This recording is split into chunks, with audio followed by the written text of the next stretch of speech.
ठीक है, हम आगे बढ़ते हुए हमने कुछ रिपोर्ट्स पिछली बार आपको बताई थी, आपको दिखाई थी, आपको समझाई थी इनके बारे में कैलकुलेशंस भी हमने देखी थी। आज हम दोबारा से यही रिपोर्ट देखेंगे, बट हम इसको थोड़ा रिपीटेटिव ना बनाने के लिए हम क्या करेंगे, हम आज आपसे बोलेंगे आप रिपोर्ट पढ़िए, रिपोर्ट को समझिए। मैं हर रिपोर्ट के लिए आपको 2 से 3 मिनट दूंगी पढ़ने और समझने के लिए। आप लोग के पास मुझे उम्मीद है सबके पास एक पेन और पेपर होगा, मतलब कॉपी पेपर या पेन जैसे भी आपको रखना है रखिए। हर स्लाइड आपको दिखेगी, उसको रिपोर्ट का नाम लिख के उस स्लाइड में जो रिपोर्ट है जितना भी कंटेंट है उसको देखिए, और आप उस कंटेंट के हिसाब से एक इंसाइट लिखेंगे, मतलब इस डेटा से हमें क्या पता चल रहा है, और जो जानकारी उस डेटा को पढ़ के हमें मिल रही है उसके आधार पर आप रिकमेंडेशन लिखेंगे, यानी कि सुझाव लिखेंगे। ये सुझाव बच्चों के लिए हो सकता है, ये सुझाव टीचर्स के लिए हो सकता है, ये सुझाव आपके गवर्नमेंट ऑफिशियल्स के लिए हो सकता है। ये फ्रीडम मैं आपको दे रही हूँ कि आप अपने हिसाब से सोचें। और अब अगले पूरे 75 मिनट्स हम आज यही एक्टिविटी करेंगे। ज्यादा हम बातें ना दोहरा के कि मतलब हर रिपोर्ट क्या होती है, अगर कुछ नहीं समझ आएगा तो आप प्रश्न पूछ सकते हैं कि आपको समझ नहीं आया है, और मैं तब आपको समझा दूंगी। बट हम लोग सारी रिपोर्ट्स को पढ़ेंगे। आज हम थोड़ा नेक्स्ट लेवल पे जा रहे हैं, और आप लोग सारी रिपोर्ट्स में डेटा को पढ़ेंगे, समझेंगे और उस पर इंसाइट्स लिखेंगे और एक रिकमेंडेशन लिखेंगे। आप एक से ज्यादा इंसाइट्स और एक से ज्यादा रिकमेंडेशंस भी लिख सकते हैं, और हर किसी को लिखकर फिर ये आज जब वर्कशॉप खत्म हो जाएगी उसके एंड में शाम तक सबमिट करना होगा। तो ध्यान दें कि अभी आप जब कर रहे हो वहीं पे लिख लें, बाद में बस आपको एक प्रॉपर क्लीन पेज में सारा कंपाइल करके फोटो खींच के भेजना होगा। हम लोग उसको कंपाइल कर लेंगे एज अ रिपोर्ट, और जब आप लोग का पूरा क्या कहते हैं ये कंप्लीट हो जाएगा, मैं सबको मौका दूंगी कि कोई ना कोई बीच बीच में मैं आप लोग का नाम बुलाऊंगी और आप लोग उसे पढ़ सकते हैं। कोई कंफ्यूजन? मैंने जो पूरा प्रोसेस समझाया कि अगले हम 1 घंटे क्या करने वाले हैं। सभी के पास आई होप पेन पेपर या नोटबुक होगी। आप में से कोई भी एक हाँ ना बोल दे, सब एक ही ऑफिस में बैठे हैं। Yes ma'am. ठीक है ठीक है, हाँ ठीक। और आप लोग तैयार हैं? आप लोग का एक एक रिपोर्ट के देखने में, हम लोग ने पिछली बार आपके सामने 6 रिपोर्ट्स के बारे में बात की थी। एक ओवरऑल परफॉर्मेंस रिपोर्ट जहाँ पे बच्चे की ऊपरी लेवल पे परफॉर्मेंस डेटा दिया हुआ होता है। फिर हमने क्वेश्चन वाइज परफॉर्मेंस रिपोर्ट की थी जहां क्वेश्चन लेवल पे परफॉर्मेंस दी हुई होती है। स्किल वाइज रिपोर्ट जहां पे अलग अलग टॉपिक्स बोल लीजिए या स्किल्स बोल लीजिए उसके हिसाब से परफॉर्मेंस दी गई होती है। स्कूल वाइज स्कूल रिपोर्ट्स, ये ऊपर जो 3 हमने रिपोर्ट्स मेंशन की है वही सारी रिपोर्ट्स एक ग्रुप में होती हैं, बट ये स्कूल स्टेट या डिस्ट्रिक्ट स्तर पर ना होकर एक स्कूल स्तर पर होती हैं। उसके बाद होती है मिसकंसेप्शन रिपोर्ट, जिन क्वेश्चंस में मिसकंसेप्शन डेटा होता है हमें वो मिलता है। साथ ही साथ इस रिपोर्ट में हम मिसकंसेप्शन एक्सप्लेनेशन भी लिखते हैं कि बच्चे ने क्यों गलत आंसर चुना होगा, क्या उसके पीछे पॉसिबल रीजन होता है। उसके बाद होती है इम्प्रूवमेंट रिपोर्ट। अगर आपका जैसे डायग्नोस्टिक असेसमेंट है तो आपकी ये रिपोर्ट जनरेट नहीं होगी, पर अगर आपका बेसलाइन और एंडलाइन असेसमेंट है, मतलब एक इंटरवेंशन की शुरुआत में और एक इंटरवेंशन के खत्म होने पर कोई मतलब असेसमेंट हुआ है, तो आपको ये इम्प्रूवमेंट रिपोर्ट दिखती है जहां पे हमें पता चलता है कि बेसलाइन से एंड लाइन तक में कितना अंतर आया है हमारे परफॉर्मेंस में, क्या हमारा बच्चों के साथ काम करना फायदेमंद रहा है कि नहीं रहा है। साथ ही साथ हमने आपके अगर ध्यान हो तो पिछली बार हमने डिस्ट्रिक्ट और ब्लॉक लेवल रिपोर्ट्स किस तरह की दिखती हैं वो भी आपके सामने प्रेजेंट की थी और देखा था और पढ़ा था। तो अब हम एक एक करके रिपोर्ट्स पे जाएंगे और आगे उसको रिव्यू करेंगे और इनसाइट्स एंड रिकमेंडेशंस लिखेंगे। तो अब आप लोग इसमें 3-4 मिनट लें, रिपोर्ट देखें, पढ़ें, समझें। हम लोग क्योंकि आप लोग ने ये पहले ही डिस्कस कर लिया है, सारे पार्टिसिपेंट्स ने वीडियो भी देख ली है पिछली वर्कशॉप की, जो उन्होंने पहले अटेंड नहीं की थी। तो आई होप ये सबको समझ आ गया है। तो यहाँ पे दो चीजें दी गई हैं, एक तो स्कोर डिस्ट्रीब्यूशन दिया है पार्ट बी में, पार्ट ए में ओवरऑल परफॉर्मेंस दी गई है। आप इस रिपोर्ट को पढ़ें, आपको जो समझ आता है इनसाइट कि ऐसा क्या इसमें इंपॉर्टेंट हाईलाइट करना चाहेंगे आप, और आगे चल के समझ लीजिए डेटा डिसेमिनेशन वर्कशॉप में उसे प्रेजेंट करना चाहेंगे, वो आप लिखें। आप इसको हिंदी या इंग्लिश किसी में भी लिख सकते हैं, और साथ ही साथ उस इंसाइट के आधार पर कि आपने जो इंपॉर्टेंट पॉइंट इसमें हाईलाइट किया उसके आधार पर अपने सुझाव लिखें। आप लोग सब इस रिपोर्ट को ध्यान से 3 मिनट पढ़ें, उसके बाद आप मुझे बताएं अगर आपको कुछ इसमें समझ नहीं आ रहा है तो।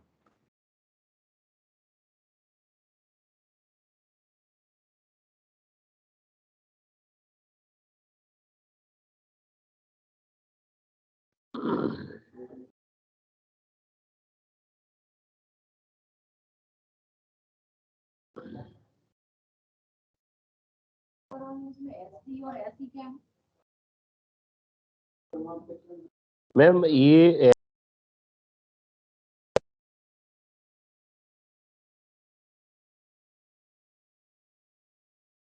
हाँ जी सर, आप कुछ पूछ रहे थे।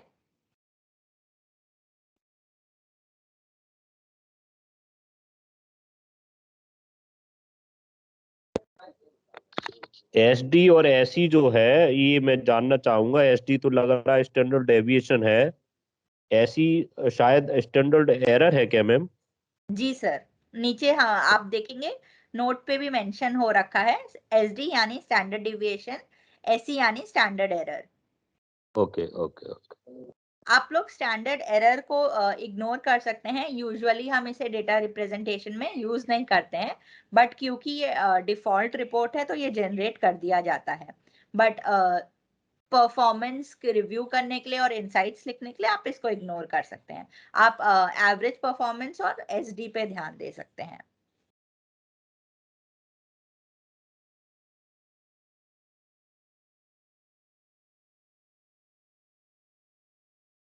मैम जी सर।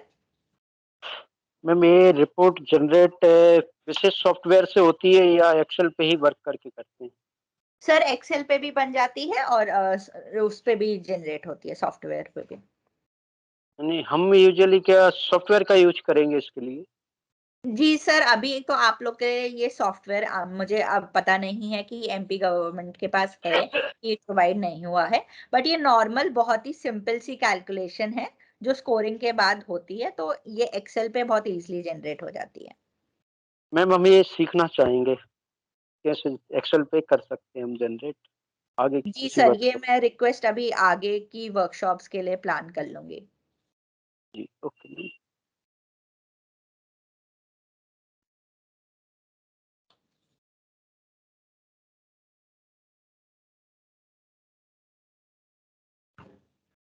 हेलो हाँ जी प्रदीप सर। जी मैम, जैसा राम बाबू सर बोले हैं, ये रिपोर्ट जनरेट करने के लिए फॉर्मूलाज यूज करने पड़ेंगे, है ना मैम? जी या सर, कोई अगर सॉफ्टवेयर? आप मैथ्स में जी थोड़े हैं तो बिना फॉर्मूलाज के आप ये एक रजिस्टर में भी बैठ के कैलकुलेट कर सकते हैं। जी पर ये बहुत ही सिंपल मैथमेटिकल कैलकुलेशन है जो हम 11th-12th में ही सीख लेते हैं। ठीक है मैम। तो पूरे स्टेट की निकाल लेंगे मैडम जब अपन ये ओवरऑल, तो फिर अपन जब डाटा इकट्ठा करेंगे पेज बाय पेज तो बहुत हो जाएंगे मैम। जी सर, इसीलिए इंसान आगे बढ़ के एक्सेल पे आए हैं, क्या कह के, जब डेटा बहुत बड़ा हो तो काम आसान हो। तो मतलब हम जी बेस, मतलब मैं समझा रही हूँ कि मैथ्स की कैलकुलेशन ये हम लोग एक कॉपी पेपर पे भी कर सकते हैं, फिर आगे चल के एक्सेल इसलिए करते हैं क्योंकि डेटा बहुत बड़ा हो जाता है। क्योंकि मैम पहले स्कूल पे करना पड़ेगा, फिर ये ब्लॉक डिस्ट्रिक्ट पे जाएगा, फिर सब डिस्ट्रिक्ट की रिपोर्ट से ये ओवरऑल जनरेट होगी। जी जी नहीं सर, सबसे पहले ओवरऑल जनरेट होती है, फिर ओवरऑल के बाद हम नीचे block level, sorry district level पे जाते हैं, और फिर डिस्ट्रिक्ट लेवल से ब्लॉक और स्कूल लेवल पे जाते हैं। उल्टा प्रोसेस होता है, हम टॉप से बॉटम जाते हैं, बॉटम से टॉप नहीं। ठीक है मैम, टॉप से बॉटम भी जाएंगे तो पहले आंकड़े तो इकट्ठे करना पड़ेंगे ना मैडम, स्कूल वाइज। जी सर। सर आई नो आप लोग का ये डिस्कशन है, बट मैं थोड़ा सा आप लोग का टाइम और इम्पोर्टेंस इस डिस्कशन की यहीं पे रखूंगी। तो हम थोड़ा इनसाइट्स एंड रिकमेंडेशंस पे आज ध्यान देंगे। अगली वर्कशॉप में मैं शेड्यूल करूंगी कि इसको करना कैसे है, बेसिकली प्रैक्टिकल सेंस में, वो एक अलग डिस्कशन रखेंगे। बिल्कुल, क्योंकि मैम ये जब तक प्रैक्टिकल नहीं होगा समझ में नहीं आएगा मैम। सर पिछली वर्कशॉप में ये सारा रिपोर्ट समझा दी गई है, ये एग्जैक्ट सेम स्लाइड्स हैं पिछली वर्कशॉप से। और कल के डिस्कशन के हिसाब से हम लोग ने इसका थोड़ा सा डिस्कशन आगे बढ़ाया है, वरना पहले तो यही था कि यही समझाएंगे। तो कोशिश करिए आप डेटा पढ़ने की, बहुत सिंपल सी चीजें हैं, आप लोग पहले ये सब समझ चुके हैं हम लोग के थ्रू ही। तो आप लोग कोशिश करिए, आप क्या समझ पा रहे हैं इस डेटा से। मैम मेरा एक डाउट है, जो पार्ट बी में Z score sir. Distribution of students overall लिखा हुआ है, तो उसमें जो 4 उन्होंने ने लेबल्स लिए 0 to 25, फिर जो है ना आगे 3 और दिए हैं, 3 अलग अलग कलर से उनको मार्क कर रखा है। जी तो सर। जो 0 to 25% दिया है वो येलो से मार्क है, और जब नीचे जी हम सर। जाते हैं लैंग्वेज में, तो लैंग्वेज में जो फिगर दिया है येलो वाला मार्किंग दी है 28.7% दी है। तो यहाँ थोड़ा मैं कंफ्यूज हो रहा हूँ, मैं आपसे समझना चाहता हूँ। मुझे मेरे दिमाग में ये था कि 0 to 25% कलर यदि है तो वो 25% से ज्यादा वहां पर शो नहीं हाँ होना चाहिए। एक मिनट, हाँ सर ये यहीं पे पॉज जी करती हूँ तो थोड़ा बाकी सबके लिए कंफ्यूजिंग नहीं होगा। 0 to 25 मतलब स्कोर है, मतलब 25% स्कोर कितने लोग बच्चों ने पाया है वो, ठीक है। 25 से 50% स्कोर कितने बच्चों ने पाया है वो हरे से हाईलाइटेड है। 50 से 75% स्कोर कितने बच्चों ने पाया है वो नीले से हाईलाइटेड है। Got it ma'am, thank you. Kritika, ji Santosh ji. मुझे लग रहा है थोड़ा सा लेवल अप हो गया है। एक बार आप स्कोर इसको पढ़ना सिखा दें कि कैसे पढ़ना है, और अगला वाला इनको दे दें, क्योंकि ये शायद रिवीजन के हिस्से में आ जाएगा। हालांकि हम पहले कर चुके हैं। आप इनको एक बार फिर से ये बता दें कि ये रिपोर्ट जो दिख रही है, हाउ टू रीड दिस। ठीक है, फॉर एग्जाम्पल अगर ये 0 to 25 है और ये 28.7 है, तो इससे कंफ्यूज होने की जरूरत नहीं है। या 25 to 50% है तो यहाँ 45.4% क्यों आ रहा है, या ये 45.4 जो है ये स्कोर है या नंबर ऑफ स्टूडेंट है, एक बार आप फिर से बता दें। और ये क्योंकि मुझे लग रहा है थोड़ा सा लेवल अप हो रहा है, और they need some support in this. So ठीक है। Actually, sir, some of us are attending this workshop first time, sir. Actually, नहीं नहीं, ये हम समझ so रहे हैं देवेंद्र सर, yeah, समझ रहे हैं। इसलिए ये जो okay, प्लान है ये इसको चेंज कर रहे हैं। नहीं और हमने ठीक, we thank got you. It Devendra sir, मतलब कल आप ही की रिक्वेस्ट पे हम लोगों ने थोड़ा सा इसको किया Yeah. कि स्लो जा रहा था, तो वी सेड कि आगे लेके चलते हैं, बट एक बार हाँ डिस्कशन हम लोग दोबारा कर लेते हैं, कोई प्रॉब्लम नहीं है। बस एक ही रिपोर्ट Even बताएंगे I Kritika, want to add because that point because yesterday we have planned this workshop based on the idea that some of the participants are new and attending this workshop first time. But the interest or the recommendation we got from your side is that it is thoda repetitive. But really sorry, Kritika, you can repeat that. ठीक है, हाँ हाँ हाँ। सो मेरी थोड़ी मदद करें अगर सब लोग, धीरे धीरे एक टेबल पढ़ते हैं, फिर नीचे आएंगे ग्राफ को पढ़ते हैं।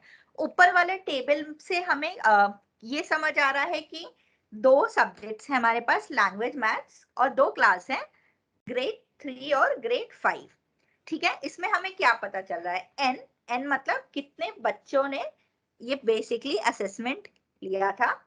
ठीक है, तो हम ये भी देख पा रहे हैं कि लैंग्वेज और मैथ्स के जो बच्चे हैं वो भी सेम नहीं है, डिफरेंट हो सकते हैं, राइट। 1 नंबर का ही डिफरेंस है, पर कम ज्यादा वहां पे भी है। हम ये देख पा रहे हैं कि दोनों ग्रेड सब्जेक्ट कॉम्बिनेशन में हमारी एवरेज परसेंटेज कितनी थी, मतलब परफॉर्मेंस परसेंटेज। तो अगर मैं ग्रेड 3 लैंग्वेज की बात करूं तो 37.5% एवरेज परफॉर्मेंस थी, मतलब उस पेपर को जितना एवरेज स्कोर था, सभी बच्चों का स्कोर किया, उसका एवरेज निकाला, वो कितना आ रहा था 37.5%। फिर हमने स्टैंडर्ड डिविएशन देखा। स्टैंडर्ड डिविएशन में अभी टच नहीं कर रही हूँ, आगे अभी फिर से कुछ स्लाइड्स आएंगी उस पे समझाऊंगी। बट अगर किसी को स्टैंडर्ड डिविएशन यहाँ पे याद है तो कुछ ऐड करना चाहेंगे तो बता सकते हैं, वरना हम बात के लिए ही रखेंगे। ठीक है, ठीक है। स्टैंडर्ड डिविएशन पे हम दोबारा बाद में आएंगे। स्टैंडर्ड एरर रेट मतलब एरर रेट कितना था इस पे हमने वो रखा है, बट इसका हमारा इनसाइट्स पे बहुत ज्यादा इफेक्ट नहीं आता है। स्टैंडर्ड डिविएशन का हमारे इनसाइट्स पे आता है। तो अगर बहुत सिंपली बताओ, जितना आपका स्टैंडर्ड डिविएशन होगा मतलब आपका बच्चों की परफॉर्मेंस एवरेज से उतना दूर है, एवरेज के उतने पास नहीं है। इसको समझने के लिए हमें दूसरा टेबल देखना पड़ेगा जहां पे हमें बहुत क्लैरिटी आएगी स्टैंडर्ड डिविएशन पे। फिर जीरो स्कोरर कितने थे, मतलब कितने परसेंट बच्चों ने जीरो स्कोर लाया था। तो वो हम देख रहे हैं कि बहुत कम है वो। पर अगर हम ग्रेड 3 मैथ्स में यहाँ पे देखें तो 2.1% ऐसे बच्चे थे जिनका स्कोर 0 था ग्रेड 3 मैथ्स में। फिर लो स्कोरर का मतलब होता है जिन्होंने 20% से कम स्कोर किया। तो ऐसे कितने बच्चे थे, ऑलमोस्ट 18.9 बच्चे ग्रेड 3 लैंग्वेज में ऐसे थे जिनका स्कोर 20% से कम था। तो मतलब 1020 बच्चों में से 18.9% बच्चे का स्कोर 20% से भी कम था। वहीं पे अगर हम बात करें तो 1020 बच्चों में से ग्रेड 3 लैंग्वेज की बात हो रही है, 46.5% ऐसे बच्चे थे। समझ लीजिए कि लगभग 500 बच्चे कुछ ऐसे थे जिन्होंने एवरेज स्कोर से ज्यादा स्कोर किया। क्या ये 4 पॉइंटर्स क्लियर हुए सभी को टेबल के? मैडम ये तो क्लियर है, लेकिन अगर अपन इसको परसेंटेज को काउंट करते हैं, zero scorer 0.3, low scorer 18.9 and above average score 46.5, तो ये टोटल 100% तो फिर भी नहीं हो रहा है, क्योंकि इसके मोर देन 75% वाला और कॉलम है क्या जो हिडन है यहाँ पे? सर देखिए, हमारे लिए 3 सेक्शंस इंपॉर्टेंट थे यहाँ पे। जीरो स्कोरर मतलब जिन बच्चों ने जीरो स्कोर लाया है, लो स्कोरर मतलब जिन्होंने 20% से कम लाया है, अबव एवरेज मतलब एवरेज से ऊपर 37.5 से ऊपर। तो अगर आप ध्यान दें 20% से लेकर 37.5% बच्चा हम लोग का भी हाईलाइट नहीं कर रहे हैं, क्योंकि वो एक बहुत ही जनरल कैटेगरी हो गई जो ना वो बिलो एवरेज है पर ना इतने भी नहीं है कि लो स्कोरर है। तो इसलिए हम उसको हाईलाइट नहीं कर रहे हैं। तो आप इसके सम को इग्नोर कर सकते हैं यहाँ पे। Okay ma'am. क्या ये टेबल सभी को क्लियर हो गया है? हाँ मैम क्लियर है। इस पे हमारी एक बार ऑफिस में काफी अच्छे से चर्चा भी हो चुकी है सभी, लगभग सभी लोगों की, क्योंकि ये वर्क हमको दिया गया था इसका देखने का एक बार, तब हमारी अच्छे से चर्चा हो गई थी इस रिपोर्ट्स के ऊपर। ठीक है, ठीक है। नेक्स्ट पार्ट भी स्कोर डिस्ट्रीब्यूशन ऑफ स्टूडेंट्स। क्या आप लोग ने ये वाला डिस्कस किया था और कोई मेरे को इसको समझाने में सपोर्ट करना चाहेगा आप में से? Kritika madam, sorry, Rajshree here. थोड़ा सा I would like to interrupt you here. ऊपर की जो टेबल में आपने भी दिखाया उसमें एवरेज और स्टैंडर्ड डिविएशन का रिलेशन थोड़ा सा बता पाए तो मेरे को थोड़ा एवरेज ज्यादा और स्टैंडर्ड डिविएशन का रिलेशन मैम हम लोग स्टैंडर्ड डिविएशन को जब डिस्कस करेंगे तब उस पे आके डिस्कस करेंगे। ओके ठीक वरना है। अभी बिना वो विजुअलाइजेशन के थोड़ा सा क्लियर नहीं हो पाएगा। ओके मैम, ओके, है ना? हाँ, बट वो बहुत जरूरी है एवरेज और स्टैंडर्ड। एवरेज बिना स्टैंडर्ड डिविएशन को रखे एक थोड़ा सा रिस्की नंबर हो जाता है। इस पॉइंट को हाईलाइट अभी करूंगी, पर स्टैंडर्ड डिविएशन को फिर हम आगे आके टच करेंगे एक बार। Okay ma'am. स्कोर, हाँ हरीश सर, आप मेरे को स्कोर डिस्ट्रीब्यूशन ऑफ स्टूडेंट समझाने में अगर एक बार हेल्प करें।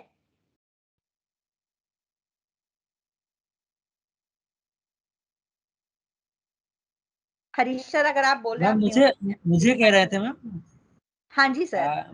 जो नीचे ये जो पीला, ग्रीन और येलो और जी सर, ऑरेंज में स्कोर दिया इसका मैम। डिस्ट्रीब्यूशन ऑफ स्टूडेंट्स जो नीचे दिया हुआ है उसको समझाने में अगर आप मेरी मदद करें थोड़ा।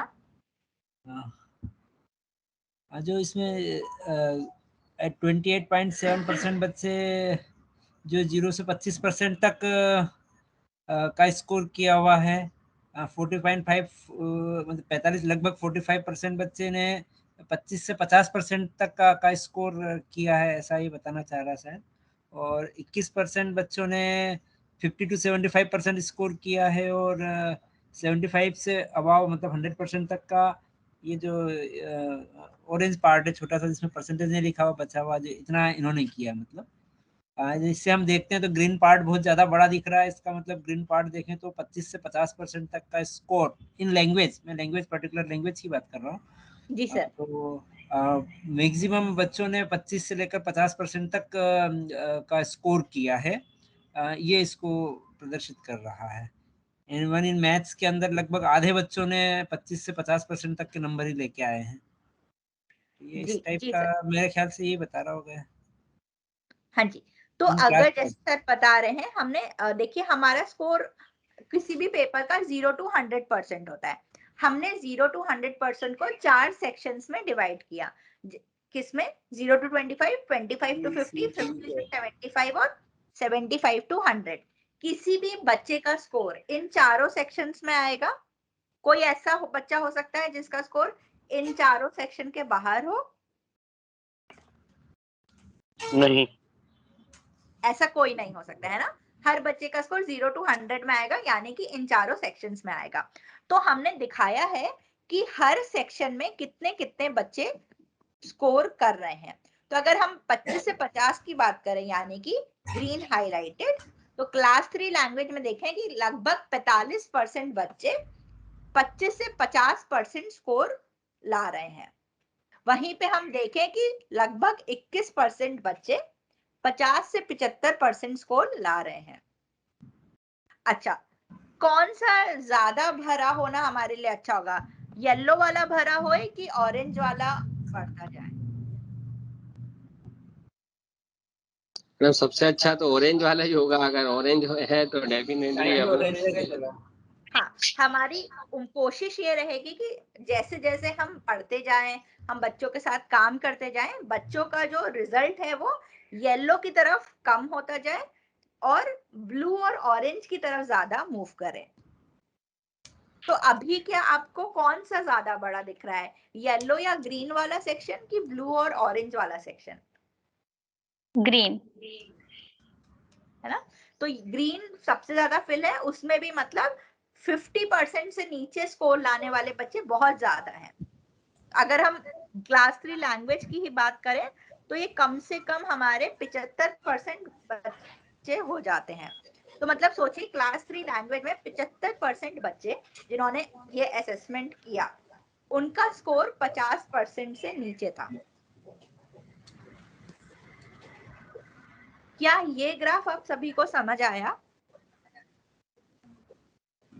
Yes ma'am. ठीक है, अब मैं रिक्वेस्ट करूंगी सभी लोग 2 मिनट का टाइम लेके इस रिपोर्ट पे एक इंसाइट्स और एक रिकमेंडेशन लिखें। आपको क्या लगता है कि मतलब कल यही रिपोर्ट आप डेटा डिसेमिनेशन वर्कशॉप में लेके जाएंगे? क्या दिखाना चाहेंगे हमें कि क्या काम करना चाहिए, क्या दिक्कत हो रही है, क्या अच्छा हो रहा है, क्या अच्छा नहीं हो रहा है, कहाँ पे बच्चे स्ट्रगल कर रहे हैं, कहाँ पे बच्चे स्ट्रगल नहीं कर रहे हैं? आप इनमें से क्या हाईलाइट करना चाहेंगे? आपको सबसे पहले क्या चमक रहा है, और उस इंसाइट के बेसिस पे आप क्या रिकमेंडेशन लिख सकते हैं? ये रिकमेंडेशन आप बच्चे के लिए लिख सकते हैं, या टीचर के लिए लिख सकते हैं, या गवर्नमेंट ऑफिशियल के लिए लिख सकते हैं, या किसी पेरेंट के लिए लिख सकते हैं। आप लोग प्लीज इसको अभी एक इंसाइट और रिकमेंडेशन नोट कर लीजिएगा। वर्कशॉप के एंड तक, शाम 1-2 घंटे बाद आप लोग प्लीज इसको आज सबमिट कर दीजिएगा, अपने इंसाइट्स और रिकमेंडेशंस। तो अभी लिख लीजिए 2 मिनट लेके।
अगर आप लोग ने रिकमेंडेशन लिख लिया है तो प्लीज आप लोग चैट में लिख सकते हैं कि कंप्लीट हो गया है, वरना अभी हमारे पास 1 मिनट और है।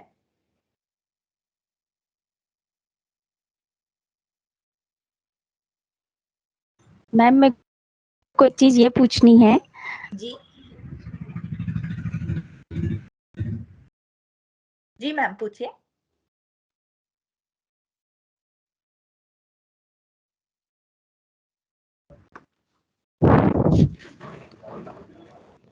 हेलो। हाँ जी मैम आपकी आवाज आ रही है, पूछिए। हेलो। हेलो मैम आपको आवाज आ रही है मेरी?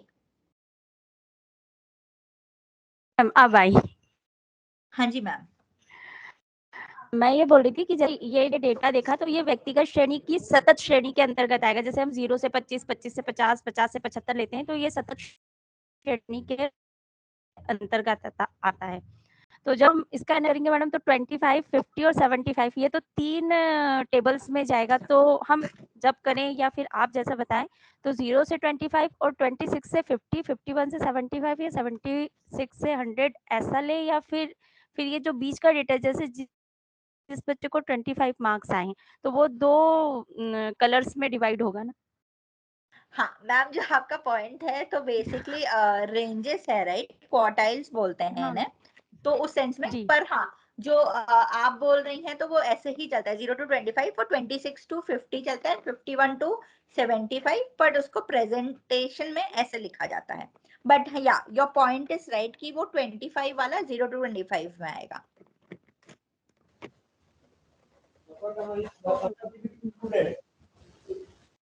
upper limit is included.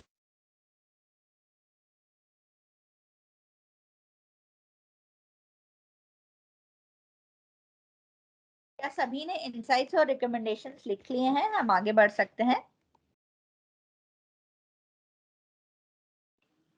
Yes madam. Shankar ji ने लिख लिए हैं और सभी ने लिख लिए हैं, 1-2 और रिस्पॉन्स आ जाए मेरे पास।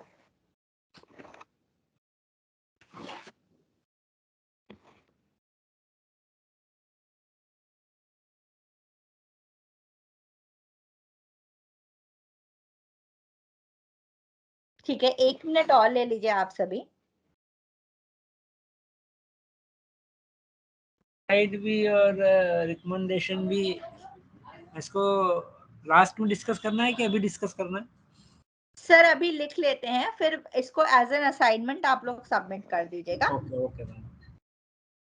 क्योंकि ये वाली स्लाइड मैंने ऑलरेडी समझा दी है तो इस पे उतना डिस्कशन का इनपुट नहीं आएगा। नेक्स्ट स्लाइड से हम लोग आप लोग के पॉइंट्स लेंगे।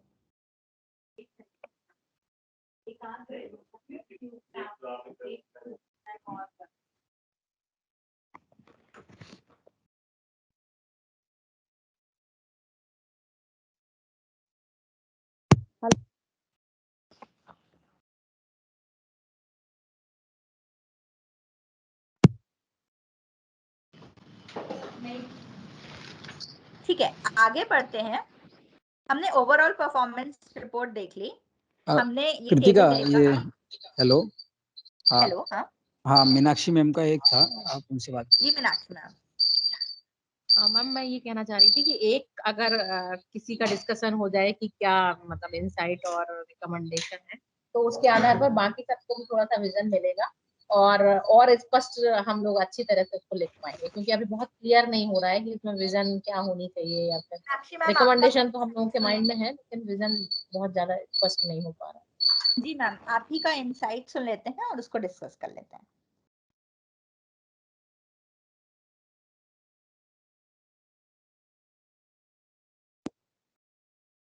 हेलो हाँ जी मैम। हाँ मैम मैं यही तो बोल रही हूँ कि मुझे ही नहीं समझ में आ रहा है कि अच्छा आपने क्या समझा होगा? आई थिंक थोड़ा कुछ हंसे ना, बीच अगर मैम ने थोड़ी कोशिश भी की होगी मैं वो भी सुनना चाहूंगी। मुझे इसमें कुछ हंसने वाली बात नहीं लगी थी। जो भी शेयर कर दीजिए।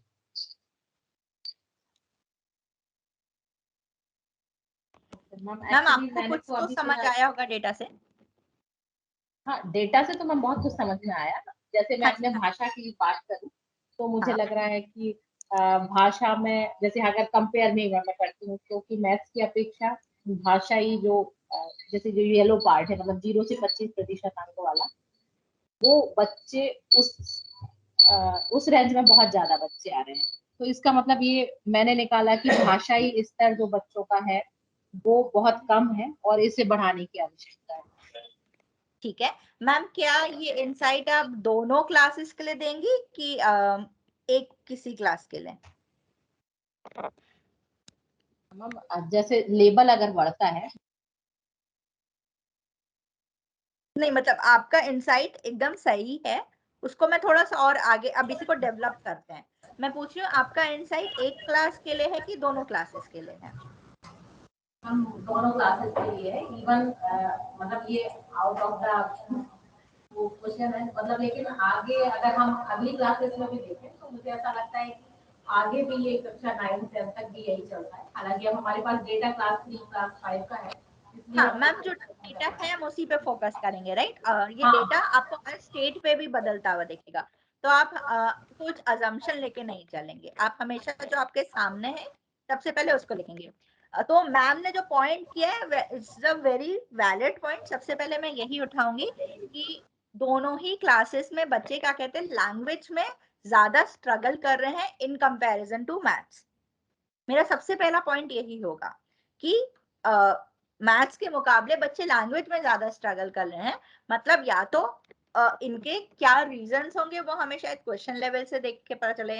हो सकता है अगर ये हिंदी भाषा का पेपर हो तो बच्चों को क्या कहते हैं, डायलेक्ट की प्रॉब्लम हो रही हो, कि अगर ये राजस्थान का अगर टेस्टिंग हुई हो तो हो सकता है कि वहां पे कुछ और डायलेक्ट बोला जा रहा हो, वहां पे बच्चे चीजें समझ पा रहे हो पर डायलेक्ट में लिख देने की वजह से आंसर्स गड़बड़ कर रहे हैं। तो काफी अच्छा पॉइंट है कि बच्चे अगर हम देखें परफॉर्मेंस उतनी अच्छी नहीं है in comparison to maths in language paper. Ma'am आप फिर रिकमेंड क्या करेंगे इस आधार पे, इस इनसाइट पे?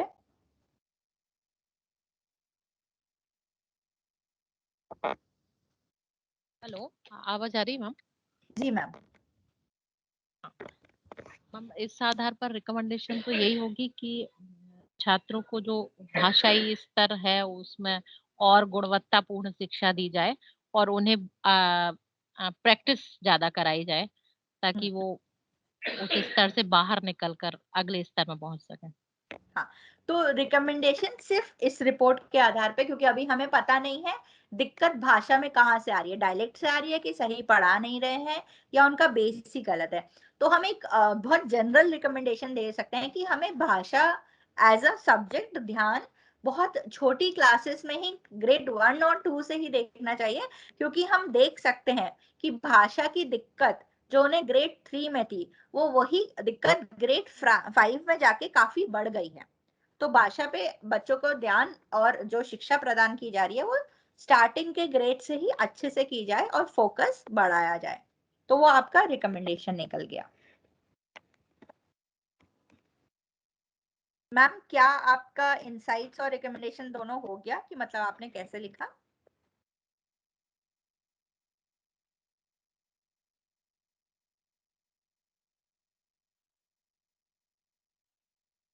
ठीक है। Yes ma'am.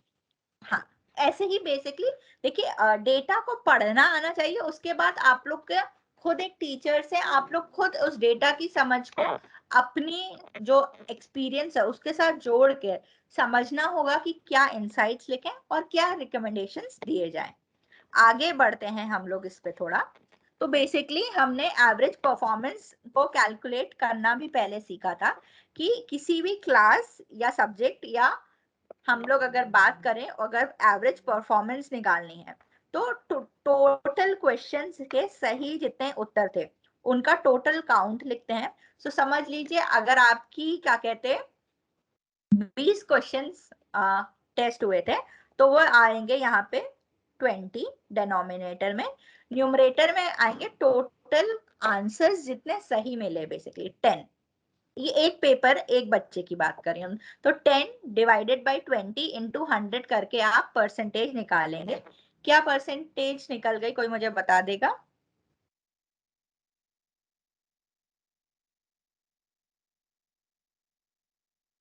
50% निकल जाएगी ना। अगर 20 प्रश्नों में से आप 10 प्रश्नों का सही उत्तर दे रहे हैं तो 50% निकल जाएगी।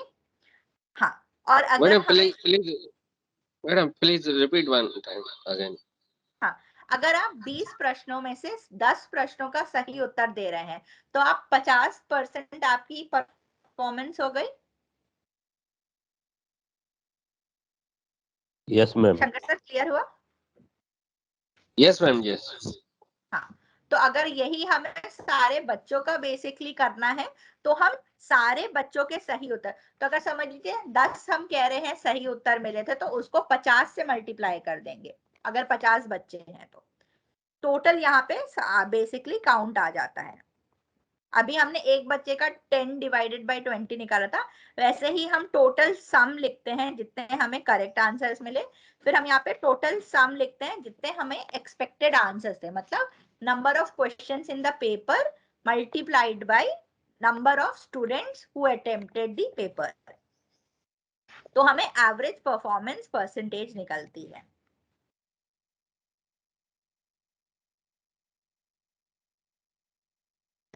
ठीक है, ये बेसिकली फॉर्मूला था, आप लोग इसकी प्रैक्टिस खुद कर सकते हैं। बहुत ही सिंपल सा परसेंटेज निकालने का फॉर्मूला है और कुछ इसमें एडिशनल था नहीं। अब देखिए आपके सामने स्टैंडर्ड डिविएशन आ गया है। आप लोग दो तरीके का डेटा सेट देख रहे हैं, डेटा सेट 1, डेटा सेट 2। दोनों में मुझे क्या आपको सिमिलैरिटी दिख रही है, क्या आपको डिफरेंस दिख रहा है? वीके सिंह सर, आप मुझे बता सकते हैं कि इस डेटा सेट में आपको क्या सेम दिख रहा है, क्या डिफरेंट दिख रहा है?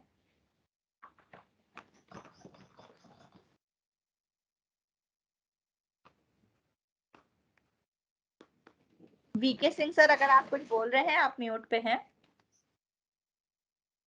मैम इसमें सेट 1 और सेट 2 में जो है अलग अलग डेटा दिख रहे हैं। हाँ जी सर, और क्या मतलब अलग दिख रहा है आपको इसमें? और एक में जो डेटा सेट 2 है उसमें 0 है, मतलब उसमें जो है बच्चे का प्रदर्शन जो है 0 आया। 0 आया। ये इसको बच्चे का प्रदर्शन छोड़ देते हैं, ऐसे 3 नंबर बात करते हैं। ठीक है, डेटा सेट में 3, डेटा सेट 1 में 3 नंबर है, डेटा सेट 2 में 3 नंबर है। इन तीनों नंबरों के बीच में और क्या डिफरेंस दिख रहा है आपको? और जो सेट 1 और सेट 2 इक्वल आ रहा है, तो इसमें जो है बच्चे का जो है जो भी प्रदर्शन है इक्वल बता रहा है, जो मुझे समझ नहीं आ रहा। इक्वल कैसे आ रहा है? 200 सेट 1 सेट 2। अच्छा, मतलब दो नंबर यहाँ पे आप कह रहे हैं बराबर है। ठीक है, प्रदीप सर, आप कुछ ऐड करना चाहेंगे इस पे? जी मैम। मैम सेट में 2, जो डाटा सेट 2 है उसमें 0 है, मगर जब हम इनका एवरेज निकाल रहे हैं डाटा सेट 1 का भी 600 है और डाटा सेट 2 हम एवरेज निकालेंगे तो 200 आएगा। हाँ ठीक है, आपने बोला सम दोनों का 600 है और एवरेज निकालेंगे तो 200 आएगा। ठीक है, बट मैं अभी एवरेज सम सब भूल जाते हैं, कोई कैलकुलेशन नहीं करते। 3 नंबर हैं दोनों साइड, अंतर और सिमिलैरिटी क्या दिख रही है? राजेश मैम सर, ये जो सेट 2 का मैम एक मिनट, मैम ये जो सेट 2 का डाटा है इसमें वेरिएंस ज्यादा है, जबकि सेट 1 में वेरिएंस नहीं है। हाँ, वेरिएंस हम शब्द का इस्तेमाल नहीं करेंगे, जनरल तो लगते हैं, हम लोग अच्छे मैथ्स में नहीं है, तो वेरिएंस को स्टैंडर्ड डेविएशन में बहुत अंतर है।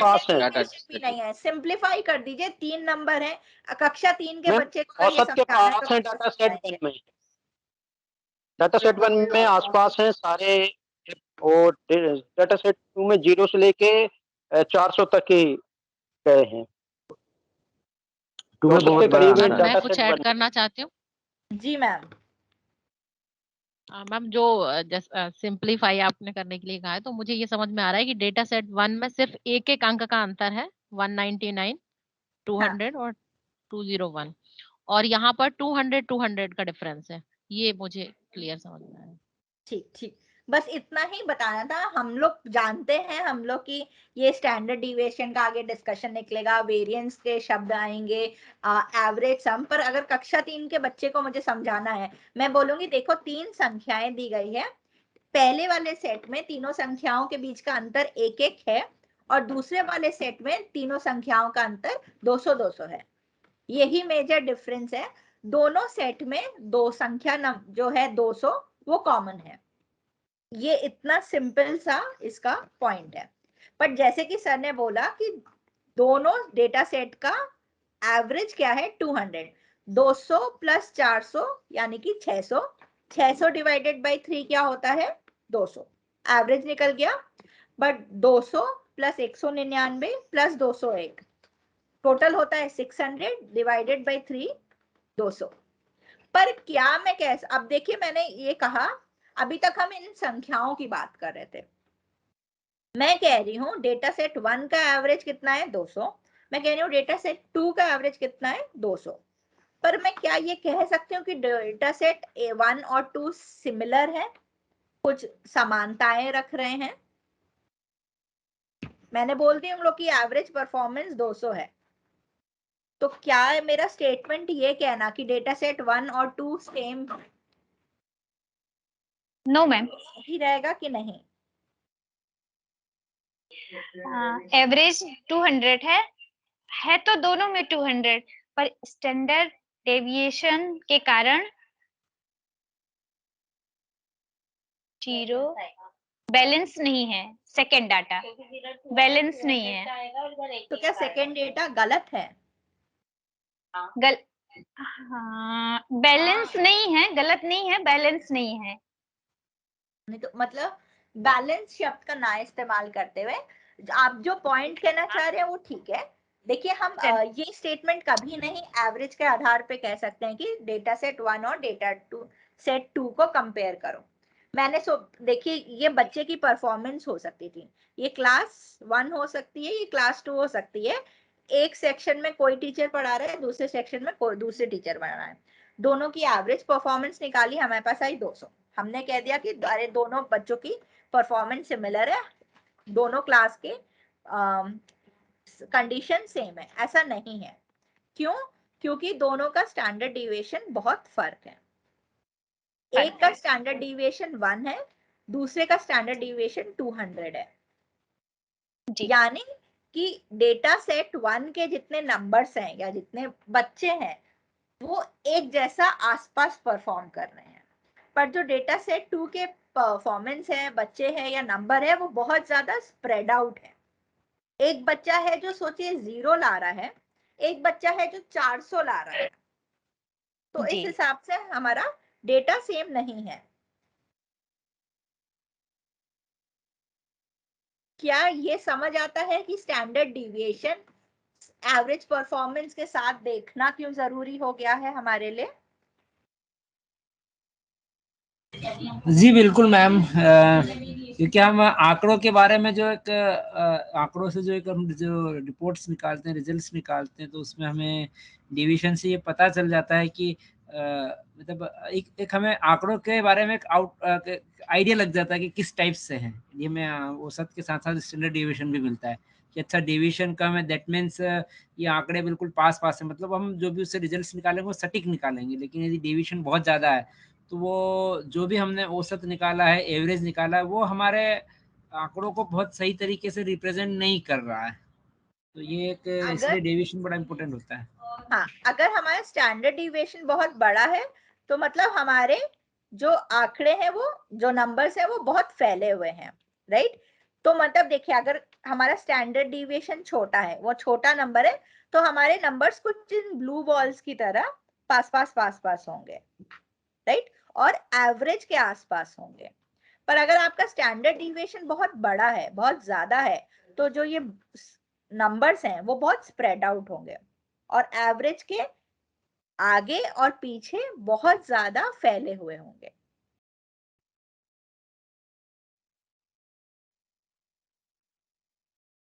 इसलिए जब हम एवरेज परफॉर्मेंस की बात करते हैं किसी भी क्लास की, किसी भी स्टेट की, अगर सोचिए एक स्टेट है हमारे पास जिसकी एवरेज परफॉर्मेंस 50 है, जिसका स्टैंडर्ड डिविएशन है 10, और दूसरा एक स्टेट है जिसकी भी एवरेज परफॉर्मेंस है 50% पर उसका स्टैंडर्ड डिविएशन है 100, तो हम कह नहीं सकते हैं कि दोनों स्टेट की परफॉर्मेंस एक समान है। क्यों? क्योंकि दूसरे स्टेट में जो परफॉर्मेंस है वो इतनी फैली हुई है कि कुछ बच्चे ऐसे हैं जो हो सकता है 0 से 10% वाली परफॉर्मेंस में हो, और कुछ बच्चे ऐसे भी हैं जो 90 से 100 वाली परफॉर्मेंस में हो। वहीं पे पहले वाले स्टेट में सारे बच्चे 50% के आसपास ही अपना पेपर परफॉर्म करके स्कोर ला रहे हैं।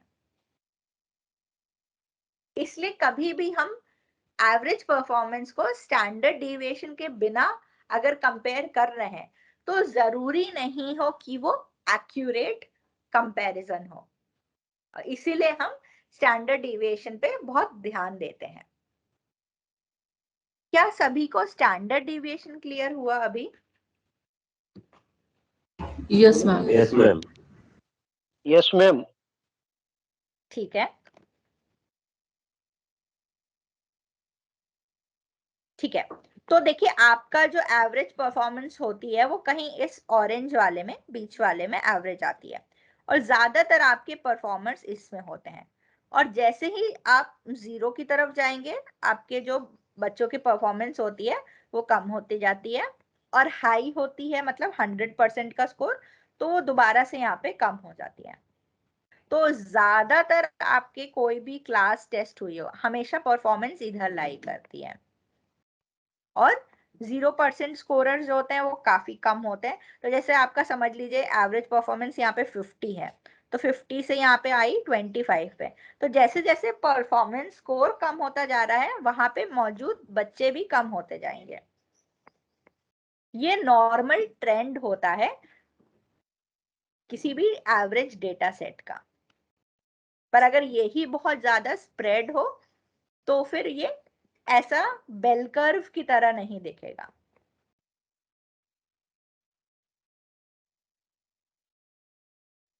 ये बस एक विजुअलाइजेशन है समझने के लिए कि स्टैंडर्ड डिविएशन का अगर कभी भी आप किसी भी डेटा को प्लॉट करेंगे तो वो इस तरीके से दिखेगा, तो मतलब आपका जो परफॉर्मेंस फैली हुई है वो सही तरीके से फैली है। अब एक आपके सामने क्वेश्चन वाइज परफॉर्मेंस रिपोर्ट है, किसी क्लास का क्वेश्चन है फ्रैक्शंस का।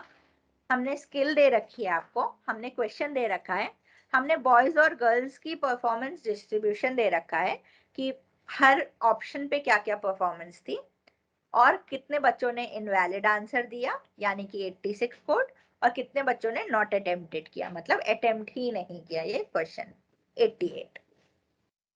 अब आप लोग फिर से इसको पढ़ेंगे, इसको रिव्यू करेंगे, इस पे एक इनसाइट लिखेंगे और रिकमेंडेशंस लिखेंगे। मैं फिर किसी भी 2-3 लोगों का इस पे इनसाइट और रिकमेंडेशन सुनना चाहूंगी। हम लोग अगले 3 मिनट इस पे इनसाइट और रिकमेंडेशन लिखने के लिए लेंगे।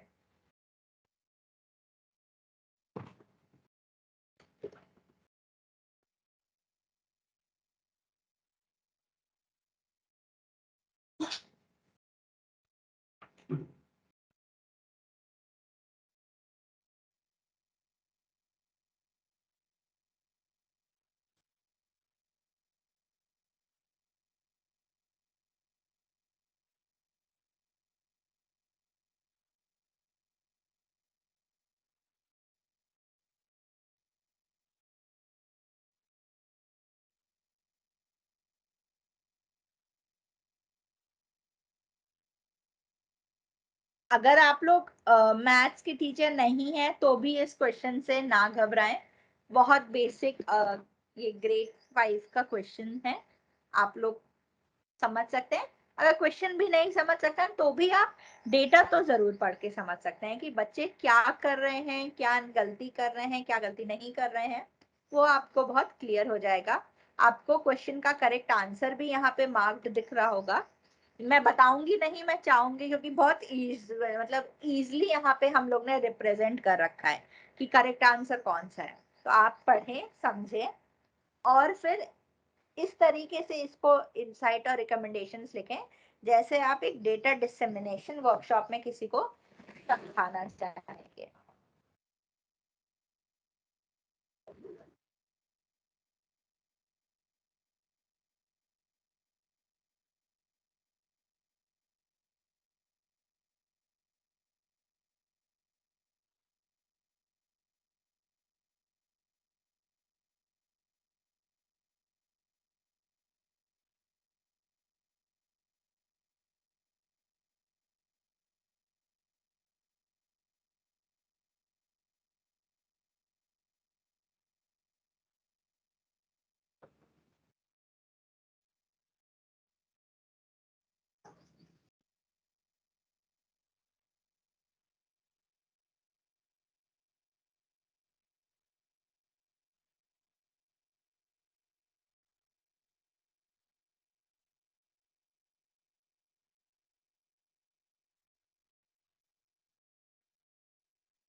नहीं पढ़ रहा है।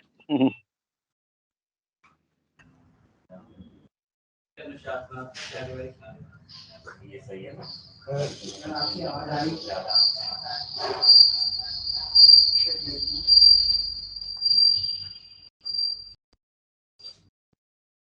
ठीक है। राजेश पाल सर, अगर आप मुझे थोड़ा बताना चाहें, आपने कुछ इंसाइट लिखा है इस पे।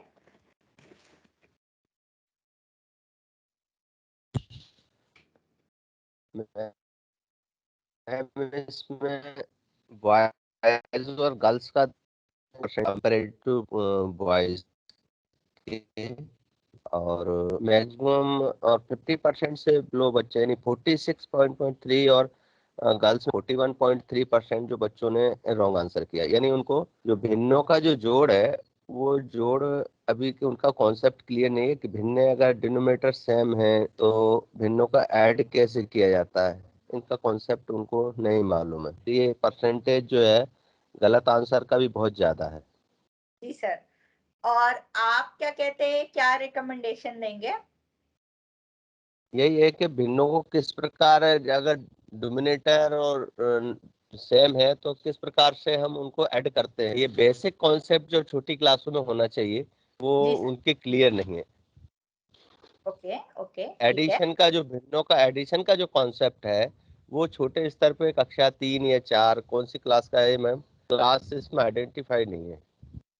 हाँ, ये कक्षा 5 का क्वेश्चन है।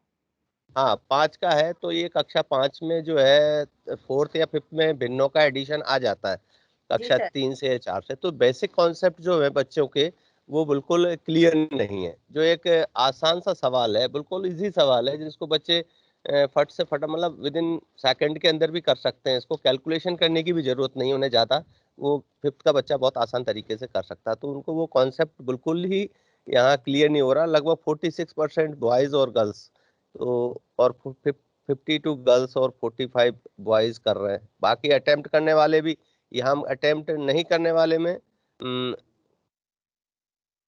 0.8% जो है। नंबर नहीं है। हाँ ये है, इसमें ये आ रहा, दो चीजें आ रही हैं।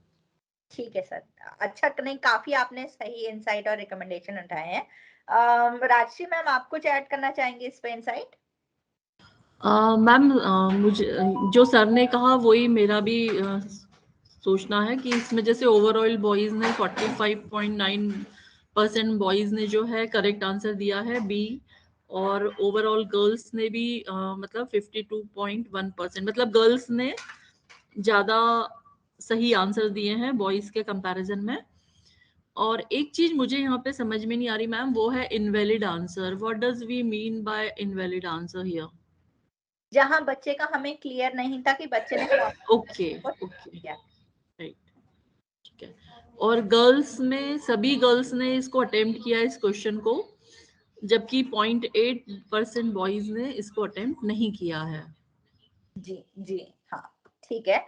मैं यहाँ पे एक शब्द सुनना चाह रही हूँ, अभी तक मुझे वो हाईलाइट नहीं हुआ है। क्या कोई गेस करके बता सकता है मैं इस क्वेश्चन पे क्या एक शब्द सुनना चाह रही हूँ जो आप अपने इंसाइट या रिकमेंडेशन में जरूर लिखना चाहिए? मैम मिसकंसेप्शन को लेके ये किसने ऐड किया है? मैम प्रमोद सिंह परिहार। हाँ, प्रमोद सर। एकदम, मैं मिसकंसेप्शन शब्द का यहाँ इस्तेमाल सुनना चाह रही थी। एक बहुत ही सीधा सा मिसकंसेप्शन है बच्चों में कि अगर डिनोमिनेटर सेम है तो फ्रैक्शंस का एडिशन, मतलब अगर डिनोमिनेटर सेम भी नहीं है बेसिकली वो फ्रैक्शन का एडिशन क्या करते हैं कि न्यूमरेटर तो ऐड कर ही दो, साथ में डिनोमिनेटर भी ऐड कर दो। तो ये कॉमन मिसकंसेप्शन आपको हाईलाइट करना पड़ेगा कि बच्चों में इतना मेजर मिसकंसेप्शन है कि वो डिनोमिनेटर भी यानी 5 + 5 10 भी ऐड कर कर आंसर को टिक लगाते हैं, राइट? और उसके आधार पर आप अपना रिकमेंडेशन लिखेंगे कि बच्चों को ये मिसकंसेप्शन क्लियर करवाना चाहिए कि फ्रैक्शंस का जब भी हम एडिशन करते हैं तो उसमें डिनोमिनेटर्स हम ऐड नहीं कर रहे होते हैं और न्यूमरेटर्स को ऐड करते हैं। ठीक है, thank you Pramod sir. Exactly मैं यही वर्ड सुनना चाह रही थी। आगे बढ़ते हैं, अगर किसी का कुछ इस पे पॉइंट ना हो तो चले हम लोग आगे। Yes ma'am. ऐसे ही आप हमेशा क्वेश्चन वाइज परफॉर्मेंस रिपोर्ट पे लिखेंगे। बस ये ध्यान रखिए कि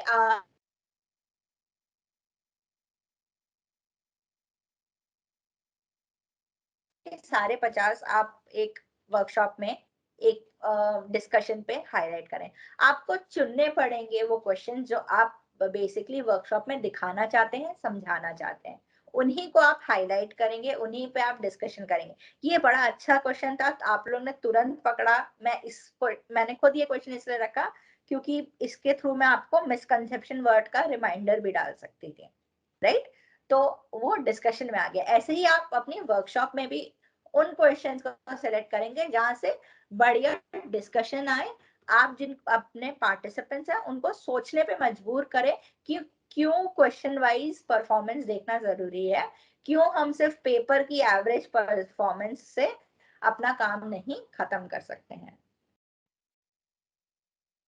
ठीक है, अब स्किल वाइज परफॉर्मेंस है, यहाँ पे मैथ्स की ही हम लोग ने स्किल्स रखी हैं। बॉयज और गर्ल्स आपको परफॉर्मेंस दिख देगी, पेपर वाइज हर सेट में क्या क्या क्वेश्चंस थे वो भी लिस्टेड है। आपको हाईलाइट किया गया हुआ है 2 सबसे कमजोर और मजबूत कौशल। आप टेबल पढ़ें, समझें, इस पे इंसाइट्स और रिकमेंडेशन लिखें। आपको इसके लिए 3 मिनट्स दिए जाएंगे।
ठीक है।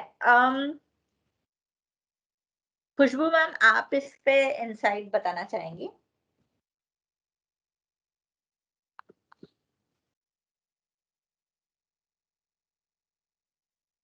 Yes ma'am. कृतिका, आपकी वॉइस नहीं आ रही थी, कट गई। हाँ, अब बेटर है थोड़ी। हेलो। हाँ हाँ, अब बेटर है। जी जी मैम, आपका इनसाइट सुनते हैं स्किल वाइज परफॉर्मेंस रिपोर्ट को लेके। हाँ, मैं ये कहना चाहूँगी कि मतलब बॉयज़ और गर्ल्स में अगर हम क्वेश्चन पेपर सेट वाइज देखें तो 22, 26 और 29 नंबर का जो क्वेश्चन है वो 36% बॉयज़ जो हैं उन्होंने किया है और 32.8% गर्ल्स ने किया है। ये कमजोर, मतलब इनका जो प्रदर्शन रहा है वो मतलब इस क्वेश्चंस पर सबसे कम रहा है बच्चों का।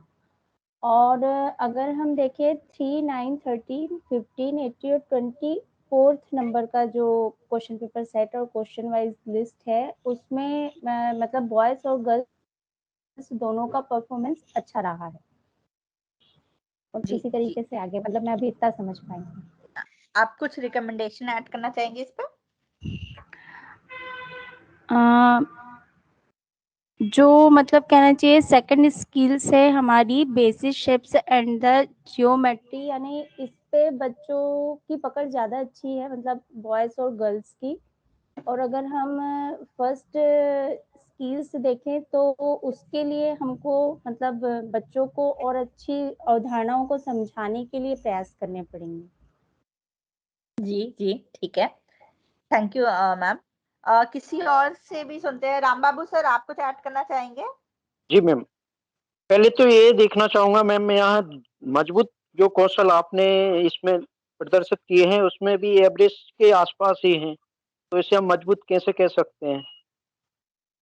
बहुत क्योंकि सॉलिड पॉइंट बोला है। 57.9 एंड 63 पॉइंट है, तो जो 60% से नीचे ही है बच्चा, तो मजबूत कौशल तो इसे हम कैसे बोल सकते हैं? यहाँ भी वर्क करने की जरूरत है बच्चे के साथ, एकदम। और जहाँ आप पर इसे कमजोर कौशल है उनमें तो करना ही है। आप इसको लिखेंगे कैसे? इस इनसाइट को बहुत अच्छा पॉइंट उठाया है। देखिए, है अगर नंबरों की बात करें वो चाहे 1% से भी ऊपर होगा तो वो उस हिसाब से तो मजबूत कौशल है, उनके दो सबसे मजबूत कौशल बनते हैं, राइट। बट अगर हम जो आप पॉइंट उठा रहे हैं उसको लिखेंगे कैसे? आपका पॉइंट एकदम सही है। मैं अगर आपको है आइडिया कैसे लिखना है तो बताइए, वरना फिर मैं उस पर ऐड करती हूँ। हाँ मैम, जो मजबूत कौशल भी है उसमें भी काम करने की हमें बहुत आवश्यकता है, क्योंकि इसमें भी जो प्रदर्शन है बच्चों का वो एवरेज के आसपास ही है, एवरेज से कम ही है। तो जी जबकि अर्थमेटिक ऑपरेशन में तो एवरेज से भी नीचे है, 50% से भी कम। एकदम एकदम। इसी तरह से तो हम देखेंगे।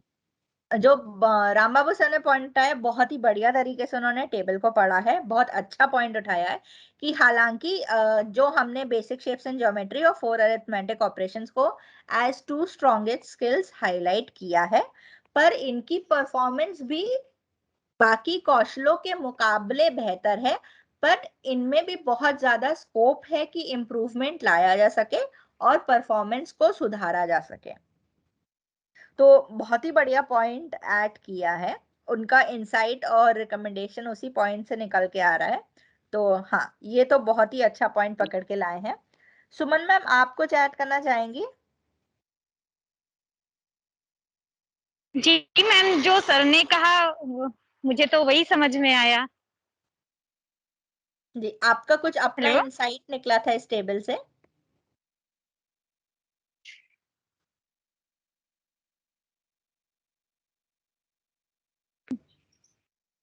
नो मैम, खुशबू मैम और राम बाबू सर ने बता दिया, वही चीजें मुझे भी समझ में आई।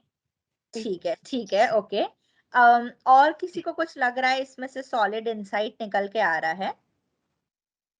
मैडम, यहाँ क्वेश्चन पूछना चाह रहा था मैं, जैसा कि राम बाबू का भी था, जो ये डाटा इंटरप्रिटेशन एंड एनालिसिस में 34.4 और गर्ल्स का है 37.3। अगर बात करें प्रॉब्लम सॉल्विंग की, तो वहाँ पे 34% बॉयज हैं और गर्ल्स हैं 38। तो वहाँ अपन ने डाटा इंटरप्रिटेशन को ही क्यों वीक माना है, जबकि प्रॉब्लम सॉल्विंग तो जस्ट और उसके कमी है 1% या कुछ डिजिट में। तो येलो और जो ग्रीन हाईलाइट है वो 2 स्ट्रॉन्गेस्ट और 2 वीकेस्ट, यानी 2 सबसे मजबूत कौशल और जो सबसे कमजोर कौशल को हाईलाइट किया है। तो यही नहीं कि यही में सिर्फ दिक्कतें हैं, बट हमने नंबर के हिसाब से 2 को हाईलाइट करते हैं। नहीं, लेकिन मैडम सबसे कमजोर कैसे हो सकते हैं? वो बॉयज में अगर प्रॉब्लम सॉल्विंग की बात करें तो 34.4 से तो 34 है ना सर। पर कॉमन अगर ओवरऑल एवरेज जब देखा जाता है बॉयज एंड गर्ल्स का, अगर जेंडर डिस्ट्रीब्यूशन हटा दे तो अच्छा, डेटा प्लस करके प्लस। और हाँ एवरेज पे डेटा इंटरप्रिटेशन एंड एनालिसिस निकलता है। ठीक है मैम इस चार्ट में एक चीज और अगर मैं गलत नहीं हूँ तो एक एक्सप्रेस हो रही है कि टोटल 8 स्किल्स चेक हुई हैं और उसमें केवल फर्स्ट स्किल में गर्ल्स का परफॉर्मेंस लो गया है, बाकी सभी में उन्होंने सुपरसीड किया है बॉयज को, जी और इसीलिए शायद एग्जैक्टली मैं उनका ये ओवरऑल पॉइंट। परफॉर्मेंस भी ज्यादा है। हाँ हाँ। सो इस पे रिकमेंडेशन बता दीजिए प्रमोद सर, तो फिर एकदम बढ़िया आपका आंसर हो जाएगा। मैम इसमें मेरी तरफ से तो यही रिकमेंडेशन अगर मेरे को देना होगा तो दूंगा कि अगर वो मतलब मैथमेटिकल स्किल में अपने मतलब बॉयज के ऊपर ये ध्यान दिया जाता है कि वो कुछ क्वेश्चंस में बेहतर परफॉर्म नहीं कर रहे हैं मैथमेटिक्स के, जिसमें कि नीचे के 7 स्किल्स हैं, केवल वो उसको जब अप्लाई करते हैं डेली लाइफ में तब वो ज़्यादा एक्सप्रेस कर पाते हैं, शायद उनका भी जी डिपेंड करता है। तो क्लासरूम लेवल पे अगर हम मैथमेटिकल कॉन्सेप्ट पे ध्यान दें तो शायद बॉयज को उसमें हम बेहतर कर सकते हैं। सो जो पॉइंट है मैं एक बार दोबारा से बोलती हूँ कि यहाँ पे 8 स्किल्स दी हैं, 7 स्किल्स में गर्ल्स बॉयज से बेटर परफॉर्म कर रही हैं सिवाय एक स्किल के जो कि है एप्लीकेशन इन डेली लाइफ। और यहाँ पे अगर मैं अपने डेटा की नॉलेज रखती हूँ वो ये है कि ये रूरल एरिया का डेटा है, जहाँ पे लड़कों को पैसे का लेन देन थोड़ा ज्यादा होता होगा, तो से हो सकता है हम लड़कियों से उतना दुकान से जाके सामान ना मंगवा रहे हो, वहीं लड़कों से जी मंगवा रहे हो। बिल्कुल। लड़कों के पास घड़ियां हो, लड़कियों के पास ना हो, उनसे समय पूछा जाता हो, तो उनका कैलेंडर हो उनको नापने का, क्योंकि लड़के बाहर ज्यादा खेल रहे हैं। तो उस प्रकार के क्वेश्चंस जहां पे यही सारे समय, पैसे का मतलब तोल भाव, कैलेंडर पढ़ना, मापना, ये सारी स्किल्स हैं, उनको डेली लाइफ के कॉन्सेप्ट में पूछी गई तो लड़के बेटर परफॉर्म कर रहे थे। तो देखिए रिकमेंडेशन यहाँ पे आपका ये निकल के आएगा कि उन लड़कियों को भी हमें उन ऐसी एक्टिविटीज में इन्वॉल्व करना चाहिए घर पे थ्रू डिफरेंट डिस्कशंस। जी सर। मैम अमित गुप्ता है। हाँ जी सर। मैं रामबाबू सर के पॉइंट को थोड़ा सा और आगे बढ़ाना चाहूंगा। अगर हम ये देखें कि पूरी टेबल को देखें तो 8 स्किल का ही रिजल्ट है, केवल 1 या 2 स्किल का टेस्ट नहीं है। तो ये और सारी स्किल में मतलब जो टॉप मोस्ट है उनमें भी और इसके अलावा जो लीस्ट है उनमें भी, सारी स्किल में कहीं ना कहीं से सब लोग वीक हैं। तो ओवरऑल हमें गणित की जो रणनीति है पढ़ाने की उसको भी चेंज करने की जरूरत है। जी पूरा सर। परफॉर्मेंस वीक है, हर स्किल में वीक है। तो ओवरऑल परफॉर्मेंस अगर देखें तो इवन हमें ये भी इंसाइट आता है कि हमें कहीं ना कहीं से मेथोडोलॉजी को भी चेंज करने की आवश्यकता है, हो रिगार्डलेस कि सकता है स्टूडेंट वीक कर रहे हैं। मेथोडोलॉजी जरूरी आप नहीं, मतलब क्योंकि अभी आपको टीचर हाँ की मेथोडोलॉजी नहीं पता है और ये स्टेट लेवल का डेटा है ना। तो मेरा मतलब ये है कहीं ना कहीं से हमें गणित पढ़ाने की रणनीति चेंज करने की आवश्यकता भी है, तो सारी स्किल में परफॉर्मेंस वीक है। तो नहीं ऐसा सर, नहीं है आपका केवल 2 बच्चों का पॉइंट निकल परफॉर्मेंस के वीक आ हो। रहे हैं। एक पॉइंट से मैं अग्री करूंगी, दूसरे में थोड़ा सा मॉडिफिकेशन एक्सपेक्ट करूंगी। ये पॉइंट सही है कि हमें सारे स्किल पे फोकस करने की जरूरत है, एकदम सही। कोई भी स्किल इतना एक्सेप्शनली अच्छा परफॉर्म नहीं कर रही है, नहीं कर रहा है, सब है ना। एवरेज से नीचे है। पर मेथोडोलॉजी पे हम की उनकी जो आई वुड नॉट से पढ़ाने का तरीका है मेथोडोलॉजी, उस पे बट अभी नहीं क्वेश्चन कर सकते हैं। मैं ये कहूंगा कि हमें कहीं ना कहीं से पूरे मैथमेटिक्स की टीचिंग को रीप्लान करने की आवश्यकता है, कि कहीं एक तरह से पूरा दोबारा डायग्नोस करने की आवश्यकता है कि what is going wrong. Sir जो आप कह रहे हैं कि हमें पूरा चेंज और मॉडिफाई करने की आवश्यकता है, वो लाइक एक थोड़ा जनरलाइज्ड वो हम दे सकते हैं रिकमेंडेशन, राइट? वो हमारा इस डेटा से रिलेटेड नहीं होगा। वो करने के लिए क्या मैंने क्लासरूम ऑब्जर्वेशन किया, क्या मैंने कुछ महीनों तक देखा क्लासरूम में किस तरह की मेथोडोलॉजी हो रही थी, we don't know, right? So we can't link that recommendation to the data. That is the general recommendation that we can make. और सर हो सकता है आपके पढ़ाने का तरीका, टीचर्स के पढ़ाने का तरीका एकदम सही हो, दिक्कत ये आ रही हो, देखिए ये हायर क्लास के कॉन्सेप्ट है, ये ग्रेड 6 का पूरा होगा, ठीक है डेटा। तो अगर हो सकता है बच्चे की जो फाउंडेशनल न्यूमरेसी है ना, बुनियादी संख्या ज्ञान है, वो ही गड़बड़ होता चला आ रहा है। तो अगर आप सही तरीके से भी पढ़ा रहे हैं, आपको दिक्कत होगी, आपको और चीजें ऐड करनी पड़ेंगी उसको रिकवर करने के लिए।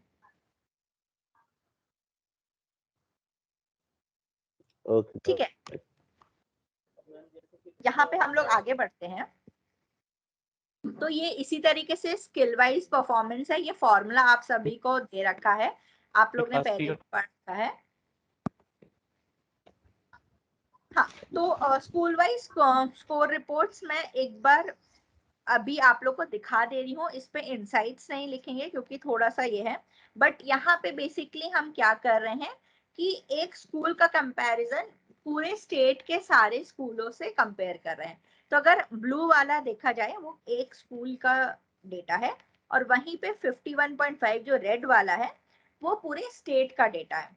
तो इसके आधार पे हम कह सकते हैं कि जो ये जो स्कूल है जो ब्लू से हाईलाइटेड है, वो स्टेट की एवरेज परफॉर्मेंस के मुकाबले बेटर परफॉर्म कर रहा है। पर ओवरऑल इन जनरल अगर देखा जाए तो उतना अच्छा परफॉर्मेंस इस स्कूल की भी नहीं है, बट वो अबव एवरेज है स्टेट लेवल पे।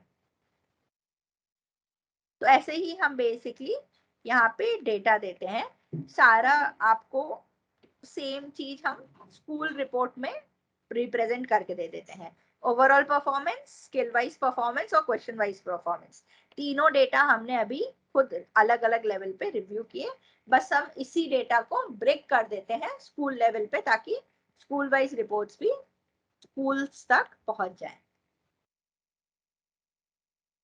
अब हम एक मिसकंसेप्शन रिपोर्ट देखेंगे, सब लोग इसको पढ़ेंगे और फिर थोड़ा सा मैं एक किसी से समझना चाहूंगी कि वो किस तरीके से रिप्रेजेंट करेंगे इसको। इस पे इनसाइट और रिकमेंडेशन दोनों ही ऑलरेडी पहले से लिखा हुआ है। मुझे किसी एक से समझना है कि आप इस क्वेश्चन को अगर एक डेटा डिसेमिनेशन वर्कशॉप में समझा रहे हैं तो किस तरीके से समझाएंगे कि क्या है ये रिपोर्ट और क्यों इम्पोर्टेंट है इसे पढ़ना और समझना। मैम मैं कुछ बोलूं? जी सर। यहाँ पर मैक्सिमम बच्चों ने ऑप्शन ए का भी चयन किया है, तो बच्चों में एक मिसकंसेप्शन है कि हम 9 को 0 से मल्टीप्लाई कर रहे हैं तो 9 ही मिल रहा है। तो ये कि बड़ा मिसकंसेप्शन होता है बच्चों में, ये काफ़ी कुछ बच्चे दे रहे हैं।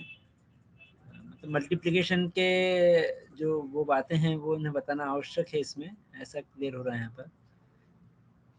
इवन कई सारे बच्चे 1 + 9 में भी गड़बड़ करते हैं, लेकिन देख रहे हैं कि सी ऑप्शंस को बहुत कम बच्चों ने चयन किया है, इसकी बनिस्बत डी ऑप्शन को लिया, मतलब 9 - 1, मतलब जो बेसिक अर्थमेटिक्स प्रोसेसेस हैं उनको वो बहुत अच्छे से उसमें माइन्यूटली गलतियां कर रहे हैं। तो बड़े प्रकार से हम लिखते हैं 9 में 2 का गुणा कर रहे हैं, 3 का गुणा कर रहे हैं, तब तो ठीक है, लेकिन 9 × 0 तो जो बेसिक छोटी बातें हैं वो उन्हें नहीं समझ में आ रही है। तो यहाँ काम करने की आवश्यकता है। अच्छा मिसकंसेप्ट पकड़ के आ रहा है। हाँ, और कोई कुछ ऐड करना चाहेगा कि क्यों हम ये रिपोर्ट डेटा मतलब डेटा डिसेमिनेशन वर्कशॉप में रखें ना रखें, आपको क्यों लगता है ये दिखाना जरूरी है? अगर आप दिखाएंगे तो किस प्रकार से डिस्कस करेंगे?